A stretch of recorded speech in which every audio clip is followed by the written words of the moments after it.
A quick note before we start, since you will hear me saying a lot, you will need to study this part of the question on your own. And I know it might seem frustrating, but keep in mind that the pathology questions are very large and very interconnected. A professor can ask you to dive deep into any one of the definitions or examples that I give you in my videos, and you will need to know them by heart. So what I aim to do with these videos is not give you a complete comprehensive answer, including all the explanation that you need to know. What I want to do is more of give you the best outline I can give you on what is absolutely necessary to know and say in the final exam.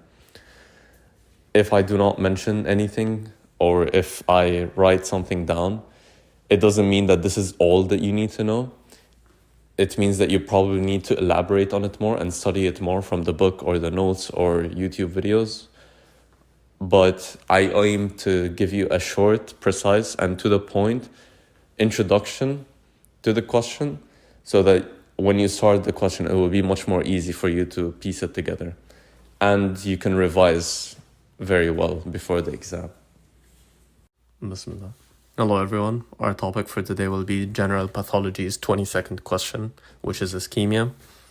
The definition of ischemia is extremely crucial to know word by word because you will be hearing ischemia and you will be seeing it countless times throughout your studies and even afterwards. The definition of ischemia is the decreased blood supply to tissue resulting in inadequate oxygen, nutrients being supplied to the tissue, and the increase in the buildup of waste. And this results in injury and even potentially death of the tissue. The reason that you need to memorize this definition by heart, word by word, is because if you only mention oxygen, the decreased oxygen delivery to the tissue, then that definition will be hypoxia and not ischemia. And it is an important distinction because the causes of hypoxia and the causes of ischemia are not completely aligned. Another definition that I put here, just in case you get asked by the professor, is hypoxemia, which is the reduced oxygen levels in the blood. The causes of ischemia are plentiful, and you need to know all of them very well. For atherosclerosis, thrombosis, and embolism, all three of these topics are very large. They all have separate questions that you need to know for the exam, and you need to know every single definition very, very, very well. The definition that I'm about to give is a bit simple, but you need to know much more. And in the exam, I would advise you to say much more. For atherosclerosis, it's a plaque consisting mostly of necrotic lipid core with fibromuscular cap, and this core can become calcified through calcification. Sclerosis on its own just means hardening of blood vessel walls. Thrombosis, a thrombus is an intravital, meaning inside a living person. Intravascular, meaning inside a vessel. Blood clot, so it is a blood clot that is derived mainly from platelets. And as you can see here, it is blocking the blood supply. The embolus, on the other hand, it's a compact particle. It can be solid, liquid, or gas. And it is pretty much a compact mass that travels from the point of origin and can lodge anywhere down the line of the vasculature, which can block arteries or veins. Again, these definitions, they're correct, but they're simple, and you need to, in your exam, you need to say much more. You need to give examples, you need to dive deeper. But these three, as you can see, they occlude the blood vessels, releasing in decreased blood flow. Another cause can be a tumor that is pressing down on the blood vessel, which can be narrowing down its lumen. Testicular torsion, this is another cause of reduced blood supply, reduced blood perfusion, because the spermatic cord twists around itself. This is usually caused by an improper attachment of the testes to the scrotum. And this results in ischemia and even potentially tissue death, necrosis, and this can result in infertility, especially in young boys. Another cause can be blood vessel wall inflammation. This is, again, it's a very large topic. Vasculitis, you will be learning about it in the blood vessel pathologies. Other causes include shock and heart failure. Again, these are very large topics that you need to know in depth. Shock, which is the extremely low blood pressure, the extreme decrease in blood perfusion. And heart failure is the inability of the heart to pump sufficient amounts of blood into circulation. And all these causes pretty much boil down into either reduced blood perfusion, which is the low amount of blood reaching tissue. And this can be caused by the heart or the occlusion of the vessel before the tissue, or the poor venous drainage where the vessel after the tissue is occluded. The effects of ischemia, they depend on the onset, so how quickly the ischemia occurs, and the affected organs. This is very, very important because some affected organs, a very low amount of time while being ischemic can result in death before it can result in death of tissue, and then it can result in organ failure and eventual death of the organism. The slow onset, which happens over time, mostly this is caused due to an atherosclerotic plaque, which once you study atherosclerosis, you will know it doesn't just pop up. An atherosclerotic plaque happens over time.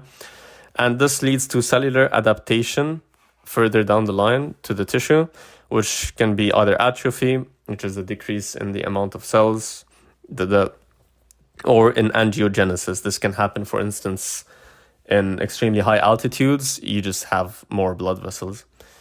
The fast onset, which is much more deadly, which is much more damaging, it can be caused by an embolism. If you have an embolus, for instance, a thromboembolus, which is a blood clot, mainly in the deep veins of the leg. If it suddenly detaches and it travels, and it can lodge in the pulmonary vessels, which can result in a pulmonary embolism. Because it's quick, because it's sudden, and it's usually complete, this results in the infarction and the necrosis of the tissue, the death of the tissue. For necrosis, you have coagulative and liquefactive, but I'm not going to dive deep into this now. Pretty much, you need to know that liquefactive happens in the pancreas and in the brain. Coagulative happens pretty much everywhere else in the body. But again, this necrosis is a very large topic that I'm not going to dive into in this video. For examples of ischemia, the two most important ones that you need to mention is the heart and the brain. Ischemia of the coronary vessels, the occlusion of the coronary vessels, which will result in ischemia of the myocardium. This can result in the ischemic heart disease, which is again a topic in heart, and it can result in myocardial infarction, which is a subtype of ischemic heart disease. Ischemia to the brain, if we have occlusion of the cerebral vessels, it can result in ischemic stroke, which can result in sudden death.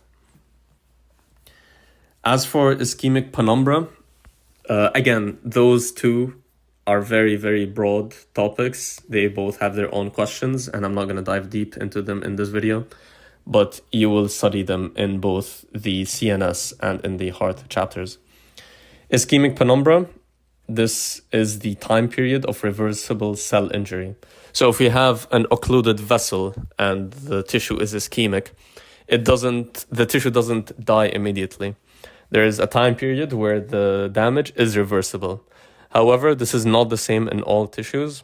For instance, the brain and the heart, because they are much more demanding of oxygen, they are much more sensitive to a lack of oxygen.